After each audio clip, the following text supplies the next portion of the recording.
Ассаламу алейкум, хурматлы дуслар. Предлагаем вашему вниманию очередной фрагмент из серии книг «След татар в мировой истории».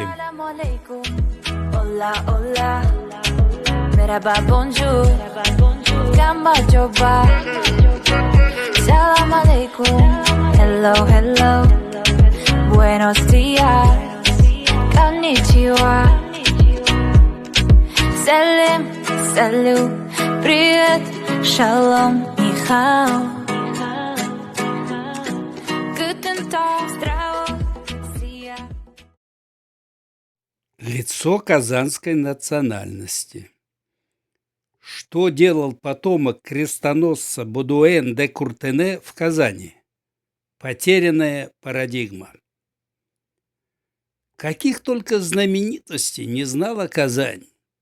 В конце XIX века здесь жил представитель старинного французского аристократического рода, берущего начало от короля Людовика XVI и предводителя крестоносцев Балдуина Фландерского, впоследствии императора Константинопольского.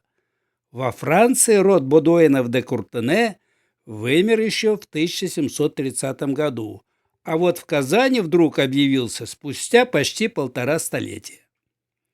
Но Иван Александрович, так звали его в России, Бодуэн де Куртене, прославился, конечно, не только знатностью происхождения.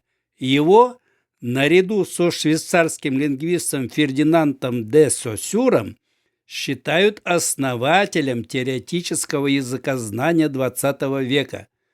Приятно сознавать, что основные идеи выдающегося ученого сформировались именно в Казанском университете, где в 1874 году он был избран доцентом по кафедре сравнительной грамматики и санскрита, никем не занятой со времени ее учреждения.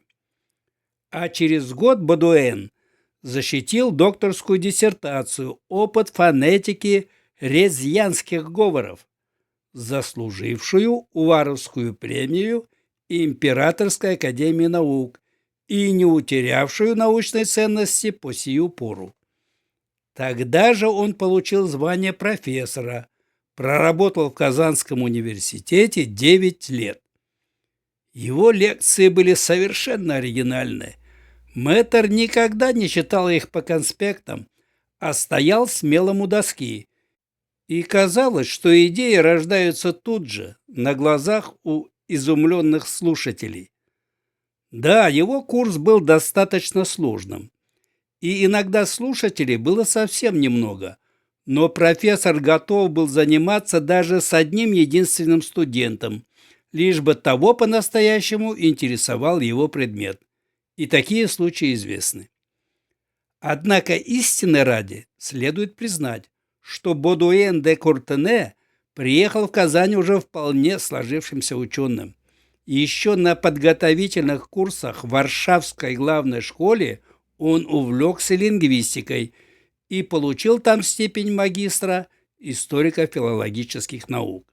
Затем в Праге изучал чешский язык, в Берлине санскрит, а в Лейпциге получил звание доктора философии. До приезда в Казань Бодуэн читал лекции в Петербургском университете по сравнительной грамматике индоевропейских языков, причем был первым преподавателем этого предмета. Вообще, Бодуэн де Куртене умел и любил быть первым в самых разных областях. Видимо, горячая рыцарская кровь крестоносца Балдуина Фландерского бурлила в его жилах и звала на научные подвиги первопроходца. Для Куртене не существовало никаких авторитетов. Он с легкостью ломал утвердившиеся стереотипы и создавал собственные теоретические конструкции. Причем они тоже не были статичными. Идеи ученого находились в постоянном обновлении и развитии. Как он сам говорил, Нужно брать исследуемый предмет таким, как он есть, не навязывая никогда неподходящих ему категорий. У Бодуэна де Куртене появились молодые талантливые последователи: Крушевский, Богородицкий, Булич, Александров, которые вместе с ним и создали хорошо известную в научном мире Казанскую школу языкознания. Свои выводы Куртене делал, основываясь главным образом на семье славянских языков, хотя хорошо знал и европейские языки, санскрит тоже. Главная его заслуга – создание теории фонем. Как он сам писал, существует несовпадение физической природы звуков с их значением в механизме языка для чутья народа. То есть материальный элемент языка, звук речи, не совпадает с основной фонетической единицей, которую Бодуэн называл фонемой. Определения фонемы у ученого менялись, но фонема всегда понималась им как психическая сущность, некоторое устойчивое представление группы звуков в человеческой психике. Правда, эта теория не была понята его современниками. Она появилась слишком рано. Но в 20 веке она оказала решающее воздействие на развитие фонетики. Бодуэн, один из первых, сказал о том, что нужно изучать живой язык, его диалекты, поэтому он часто совершал лингвистические экспедиции. Нужно изучать живой язык, а не мертвые буквы, которые неизвестно, как звучали в момент своего написания. Бодуэн опережал свое время. Он сделал несколько гениальных предсказаний о связи лингвистики с другими науками – психологией, антропологией, социологией, биологией, и заложил основы таких наук, как психолингвистика и социолингвистика.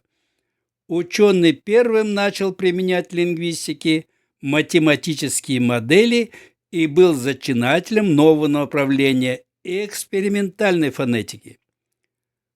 Проблема создания общего языка для всех жителей планеты издревле волновала человеческие умы. Первый проект искусственного славянского языка известен в России еще с XVII века, но особенно эта идея была популярна среди южных славян, которые часто подвергались нападениям как с севера, так и с юга, и они боялись ассимиляции. Бодуэн де Куртене изучал на практике, что такое родство языков, и сделал научный обзор славянских языков. Кстати, он не только отредактировал, но и дополнил толковый словарь живого великорусского языка Даля, также выпускника Дербцкого университета. А сам Бодуэн – автор первого в мире диалектного славянского словаря тончайшей транскрипции. По его записям можно и сегодня воспроизвести живую разговорную речь. Поэтому не случайно, что ученый предложил рассмотреть проект создания межславянского языка на первом съезде славянских филологов и историков, который состоялся в Петербурге в 1904 году. Бодуэн был человеком страстным и увлекающимся. Он изучал различные жаргоны и тайные языки. Для него язык – орудие миросозерцания и настроения, поэтому, чтобы лучше его понять, необходимо исследовать народные поверья и предрассудки. На рубеже 19-20 веков было модным, особенно среди литераторов, увлечение цветным слухом, так называемым цветным слухом. Синий свет василька, проходя через неведомые людям разрывы, мог превращаться в звук кукования кукушки или плач ребенка. Или, как писали тогда поэты, издавать флейты звук зорева голубой. Ученого раздражали грубые футуристические откровения сочинителей вирш, но свой интерес к синтезии, к межчувственным соответствиям он обозначил достаточно явно в ряде своих работ. Любопытны мысли ученого и о преподавании языков, в том числе для иностранцев, которые он выразил в статье «Значение языка как предмета изучения». Из всех общественных или психолого-социальных проявлений, писал ученый, язык представляет самое простое, самое богатое и вместе с тем постоянно, беспрерывно наличное в умственном мире каждого человека. Перед объектами естественных наук язык имеет то технически-педагогическое преимущество, что он всегда, так сказать, под рукою, он всегда присущ, и при его наблюдении не требуется никаких особенных приборов и приспособлений. Конец цитаты. Но выстроить правильно процесс преподавания очень сложно. Нужно подготовить такие учебники, чтобы они могли приохочивать занятию этим языком, а не запугивать учащихся. Так ученый критикует автора учебника русского языка для немцев Быстрова за называние букв звуками. Такое же недопустимое смешение букв и звуков Куртене находит и в русском букваре для польских детей Хорошевского. Дело в том, что основные принципы Казанской школы языкознания строго различали звуки и буквы. Например, в некоторых случаях ель, боец, отъезд, елка, прием, вьюга, ясный, обезьяна, буквы Е, Ё, Ю, Я обозначают сочетание двух звуков и краткое плюс гласный.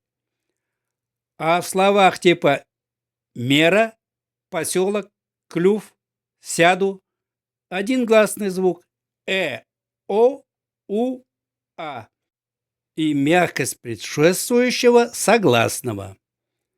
Бодуэн, помимо работы в университете, преподавал в первом классе Казанской гимназии. О своем опыте он подробно рассказал на первом съезде преподавателей русского языка в военно-учебных заведениях. Широко известен такой пример. Профессор задал вопрос: какой корень у слова «власть»? Ученик не смог ответить. Тогда Бодуэн задает новый вопрос: ну а какой глагол в связи с этим словом?